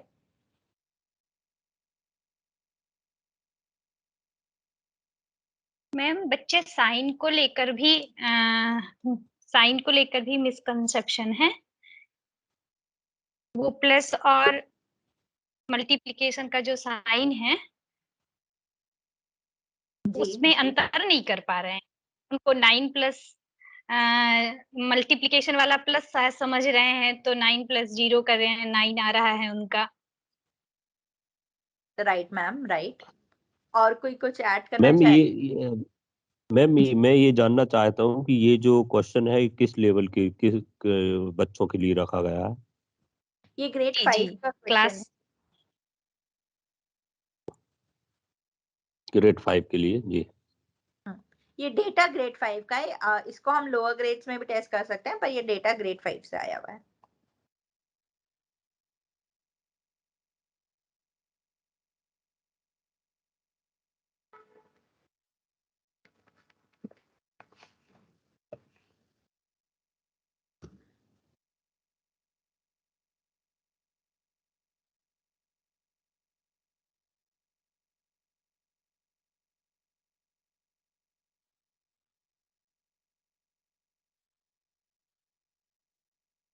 ठीक है। सो बेसिकली देखिए, आपको अपने डेटा डिसेमिनेशन वर्कशॉप में सबसे पहले इनसाइट्स ये देना पड़ेगा कि मिसकंसेप्शन होते क्या हैं, कि ये कुछ ऐसी गलत अवधारणाएं होते हैं जो बच्चे जब सीख रहे होते हैं या पढ़ रहे होते हैं तो तब फॉर्म कर लेते हैं, और इन क्वेश्चंस के आधार पे हम ऐसी गलत धारणाएं पकड़ सकते हैं, और हमें ये डेटा के थ्रू दिखता है कि बच्चे किस प्रकार से इन प्रश्नों का गलत आंसर दे रहे हैं, और इसके आधार पर हम समझ सकते हैं कि उस गलत आंसर चुनने की वजह क्या होगी। तो आप बता सकते हैं कि आपने अपनी रिपोर्ट्स में कुछ इस प्रकार के हर सब्जेक्ट के हर ग्रेड्स के ऐसे प्रश्न चुन के डाल रखे हैं जहां पे आपको ऐसा डेटा मिला था, और उनको हाईलाइट कर रखा है कि ये मिसकंसेप्शन क्वेश्चंस हैं। मैम हेलो जी हेलो। हाँ मैम, मैं ये पूछना चाह रहा था कि यहाँ नॉट अटेम्प्टेड 4.23% हैं, जो कि 2% से अधिक है। तो जो अब पिछली वर्कशॉप में आपने देखा था 2% वालों को हम छोड़ देते हैं, तो इस क्वेश्चन को रखेंगे। हाँ, 20% से कम को छोड़ते हैं। हाँ, ये कंफ्यूजन हो रहा था अब मुझे। नहीं, राम बाबू सर, आपने अलग चीज को मिक्स कर दिया है। वो लो परफॉर्मेंस चेक था। नॉट अटेम्प्टेड इज कि 4% बच्चों ने इस प्रश्न को अटेम्प्ट ही नहीं किया है और खाली छोड़ दिया है। इस प्रश्न को तब भी हम रखेंगे क्योंकि बाकी बच्चों ने अटेम्प्ट रखेंगे। कर। हेलो, हाँ जी सर। ये परफॉर्मेंस दे रखा, ये मीडियम हिंदी दे रखा और क्वेश्चन इंग्लिश में दे रखा, तो हो सकता है बच्चे इसकी वजह से भी कंफ्यूज हो। ऐसा तो नहीं नहीं? जी सर, मीडियम हिंदी ही दिया था यहाँ पे इस टेबल पे, अच्छा। और इसकी रिप्रेजेंटेशन के लिए डेटा हिंदी मीडियम का आया हुआ है, क्वेश्चन को हमने इंग्लिश में रखा है। डेटा हाँ, हिंदी में अगर अगर हिंदी। हिंदी का मीडियम का बच्चा अगर इस तरह क्वेश्चन रख दिया तो हो सकता है कि वो उसका परफॉर्मेंस सही नहीं आया, वो समझ ही नहीं पाया क्या करना। नहीं नहीं सर, बच्चे को हिंदी मीडियम का ही प्रश्न मिला था और ये डेटा हिंदी मीडियम का है।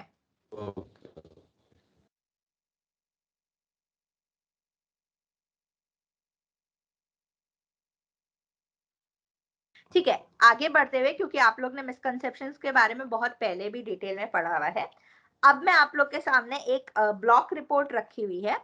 एक ब्लॉक की स्किल वाइज परफॉर्मेंस रिपोर्ट है, उसको पढ़िए, क्योंकि हम ब्लॉक लेवल पे ध्यान रखते हैं कि डेटा ज्यादा रिपोर्ट का हिंदी में जाए। ये रिपोर्ट आपको हिंदी में दिखेगी, पर आपको जो स्किल्स है वो इंग्लिश में इसलिए दिखेंगी क्योंकि इंग्लिश लैंग्वेज के भाषा के पेपर से ये आया है। अब आप इसे पढ़ सकते हैं, इसको समझने की कोशिश कर सकते हैं, और इसके आधार पर इंसाइट्स और रिकमेंडेशंस लिख सकते हैं।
मैम मुझे तो यहाँ इस डाटा से ऐसा समझ में आ रहा है कि ब्लॉक वाइज और स्टेट वाइज रिपोर्ट्स उसमें कोई बहुत ज़्यादा अंतर नहीं आ रहा। ब्लॉक का स्लाइटली थोड़ा सा कम है परफॉर्मेंस, बट ओवरऑल जो रिपोर्ट्स है वो सेम है कि जिन स्किल्स में ब्लॉक अच्छा है उन्हीं स्किल्स में स्टेट भी अच्छा है, जिन स्किल्स में स्टेट कमज़ोर है उन्हीं स्किल्स में ब्लॉक भी कमज़ोर है। तो जो रिपोर्ट्स स्टेट के लिए काम आ रही है वही रिपोर्ट ब्लॉक के लिए भी स्पेसिफाइड अलग से कुछ करने की आवश्यकता नहीं है ब्लॉक के लिए। हाँ, थोड़ा सा स्लाइटली आप स्टेट से पीछे हो, इसलिए थोड़ा सा ज़्यादा मेहनत करना पड़ेगी। हरीश सर, अगर मैं आपका पॉइंट सही समझ रही हूँ, आप ये कहना चाह रहे हैं क्योंकि दोनों की परफॉर्मेंस बहुत आसपास है, हमें ब्लॉक रिपोर्ट देने की नीड ही नहीं है। ब्लॉक की नीड है, बट स्पेसिफाइड ब्लॉक के लिए स्पेसिफाइड किसी पर्टिकुलर स्किल पे काम करने के लिए अलग से आवश्यकता नहीं। ओवरऑल जो स्टेट के लिए काम कर रहे हैं वही काम हम ब्लॉक के लिए कर सकते हैं, ऐसी रिपोर्ट लिखना। ठीक है। ठीक, हरीश सर के पहले पॉइंट पे हम लोग थोड़ा डिस्कस करते हैं। सो देखिए, रिपोर्ट तो आपके हर ब्लॉक की बनानी ही पड़ेगी और रिकमेंडेशंस भी आप फिर अपने जो ब्लॉक है या डिस्ट्रिक्ट है उस पर स्पेसिफाई करके निकलेंगे। हो सकता है आपका ब्लॉक का रिकमेंडेशन और इनसाइट स्टेट के एक जैसा ही आए, वो ठीक है, वो आप वैसा ही सेम लिख देंगे। बट अगर बहुत डिफरेंस आ रहा है आपके ब्लॉक या डिस्ट्रिक्ट का कंपैरिजन टू स्टेट, आपको एक नया इंसाइट और रिकमेंडेशन तब लिखने की जरूरत पड़ेगी और इसीलिए आपका रिपोर्ट भी सेपरेट होने की नीड रहेगी। तो मतलब ये तो एक एग्जाम्पल है क्योंकि यहाँ पे आया है, राइट, और पूरी रिपोर्ट है, पर आप हमेशा ब्लॉक का फिर इंसाइट और वो लिखेंगे। और ये भी बताना बहुत जरूरी होगा कि इन 3 स्किल्स में आपका ब्लॉक यानी कि खंड जो है वो स्टेट की परफॉर्मेंस के एवरेज परफॉर्मेंस के नीचे है। मतलब स्टेट की एवरेज परफॉर्मेंस अगर आप कह रहे हैं 81.4% है, तो वहीं पे आपके खंड की जो परफॉर्मेंस है, ब्लॉक की परफॉर्मेंस है, वो 79.3 है।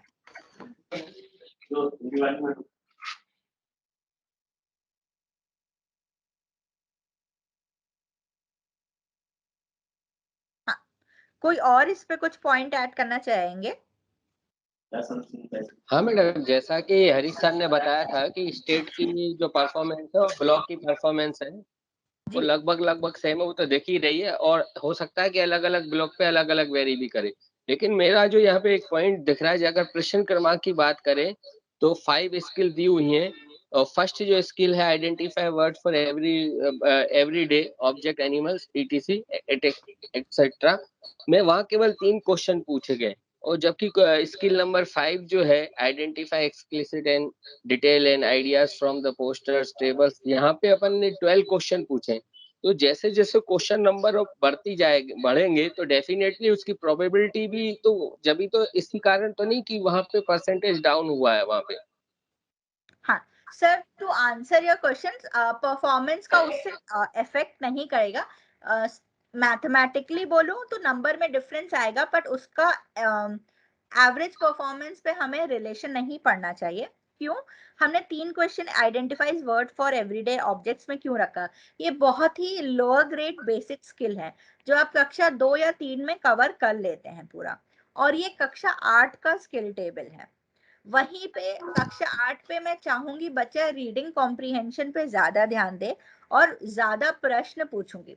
तो अगर आप यहाँ पे टोटल 10 क्वेश्चन दे रहे हैं तो बच्चे को 5-5 क्वेश्चन वाले 2 पैसेजेस ही मिले हैं, और उसके तो आधार वो तो मैडम आइडियाज फ्रॉम पोस्टर्स है, टेबल्स है एंड नोटिस है। अच्छा, यस, ओके, है ना। तो जो स्किल 4-5 है दोनों वो अनसीन पैसेजेस और रीडिंग कॉम्प्रिहेंशन पे बेस्ड है।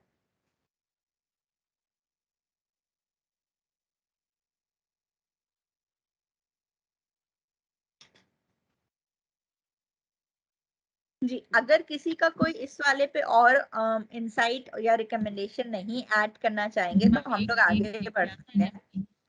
जी मीनाक्षी मैम। मैं ये जानना चाह रही थी कि ये जो औसत प्रदर्शन आया है, ये प्रदर्शन समय सीमा की वजह से भी तो कम आ सकता है।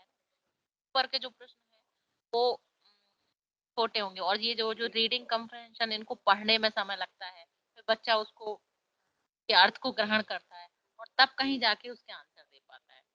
नहीं ऐसा तो मैम, नहीं कि यहाँ मतलब परफॉर्मेंस में ये भी मायने रखता है कि समय नहीं मैम, हर विशेष। प्रश्न को पढ़ने के लिए और उस एक पैसेज को पढ़ने के लिए पूरा हम लोग डेफिनेट टाइम देते हैं। पेपर जब आप सेट करते हैं तो अगर आपने 60 मिनट का पेपर सेट किया है, आपके प्रश्न भी उसी हिसाब से सेट किए गए होंगे, राइट। वहीं पे अगर 3 क्वेश्चन दिए जा रहे हैं तो आपको उम्मीद होगी कि बच्चा ये 3 मिनट में या ज्यादा से ज्यादा 4 मिनट में सॉल्व कर लेगा। और 10 क्वेश्चन पैसेज रिलेटेड दे रहे हैं तो आपने 20 मिनट सेट किए होंगे ये करके कि बच्चे को 5 मिनट 2 पैसेजेस पढ़ने में लगेंगे और बाकी सारे मिनट आप उनको क्वेश्चन पढ़ने के लिए देंगे। मैम तो आवाज कट रही है आप पेपर सेट करते वक्त ही कर देते हैं।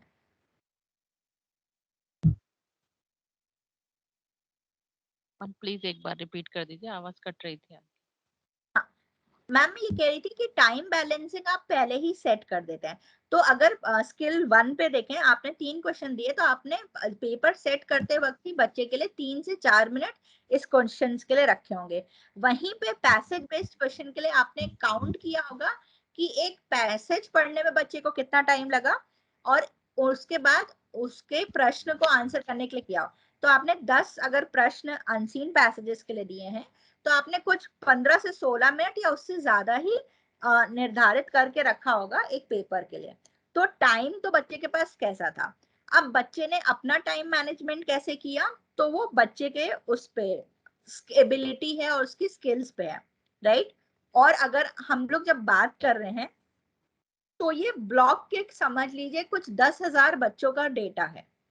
तो 10,000 बच्चों में जब एवरेज आउट होता है तो आपका ये छोटे जो फैक्टर्स हैं इन्फ्लुएंस नहीं करते हैं, जैसे कि टाइम हो गया, ये हो गया। अगर एक बच्चे की बात कर रही होती तो मैं बोल सकती कि एक बच्चे का रिजल्ट में मैं ये क्वेश्चन उठाती, पर जब 10,000 बच्चों की बात कर रही हूँ या इवन 100 बच्चों की बात कर रही हूँ तो वो बैलेंस आउट हो जाता है।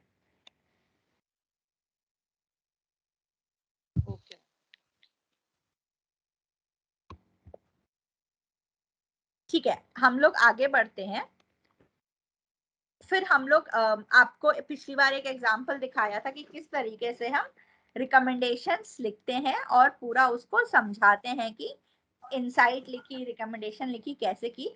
आप लोग ने ये पिछली वाली वर्कशॉप में भी पढ़ के रखा था। हम लोग स्किल टेबल देते हैं, फिर इनसाइट्स देते हैं, रिकमेंडेशंस देते हैं। यहीं पे इसके साथ हमारा बेसिकली पूरा प्रोसेस खत्म हो जाता है सारी रिपोर्ट्स को समझने का।